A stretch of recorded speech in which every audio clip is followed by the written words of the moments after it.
సంగారెడ్డి జిల్లాలో ఇటీవలే మున్సిపాలిటీ ఎన్నికల్లో గెలిచిన కౌన్సిలర్లతో కలిసి బీజేపీ రాష్ట్ర అధ్యక్షుడు రామచంద్రరావు ఉజ్జయిని మహంకాళి అమ్మవారిని దర్శించుకున్నారు. ఆలయంలో ప్రత్యేక పూజలు చేసి అనంతరం నూతనంగా గెలిచిన కౌన్సిలర్లకు కండువాలతో సన్మానించారు. ఇటీవలే జరిగిన మున్సిపాలిటీ ఎన్నికలలో బీజేపీ సానుకూల ఫలితాలు సాధించిన నేపథ్యంలో అమ్మవారిని దర్శించుకున్నట్లు రామచంద్రరావు తెలిపారు.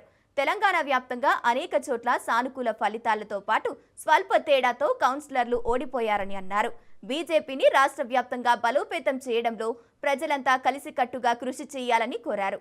భవిష్యత్తులో జరగబోయే కార్పొరేషన్ ఎన్నికలలో సైతం బీజేపీ గెలుపు దిశగా కార్యాచరణ రూపొందిస్తున్నట్లు తెలిపారు. తెలంగాణ రాష్ట్ర వ్యాప్తంగా అనేక ప్రాంతాల్లో భారతీయ జనతా పార్టీకు మంచి ఒక పరిణామాలు వచ్చినటువంటి ఒక పరిస్థితిలో మాకు మొట్టమొదటిసారిగా సంగారెడ్డి జిల్లాలో అనేక ప్రాంతాల్లో ఫస్ట్ టైం బీజేపీ గెలిచినటువంటి ప్రాంతాలు ఉన్నాయి. మొత్తం జిల్లాలో 16 పైగా కౌన్సిలర్స్ గెలిచినాము.